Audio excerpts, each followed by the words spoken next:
السلام علیکم ورحمۃ اللہ وبرکاتہ۔ ایک خاتون نے یہ سوال کیا ہے کہ لڑکیوں کے لیے ویکس کرنا یا کروانا جائز ہے، چاہے شادی شدہ ہوں یا غیر شادی شدہ، دونوں کے لیے ویکس کروانا کیسا ہے؟ تو جواب یہ ہے کہ مسلمان عورت کے لیے دوسری عورت کے سامنے ناف سے لے کر گھٹنوں سمیت یہ جو حصہ ہے یہ چھپانا فرض ہے۔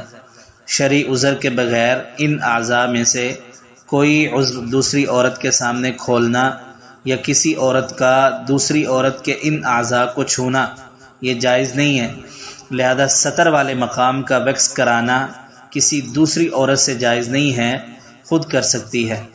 ہاں، سطر کے علاوہ جو مقام ہے اس کا دوسری عورت سے بھی ویکس کروانا جائز ہے، جبکہ غیر محرم کے سامنے زینت کا اظہار مقصود نہ ہو بلکہ اپنے شوہر کو خوش کرنا مقصود ہو تو پھر ویکس کروانا جو ہے وہ جائز ہے۔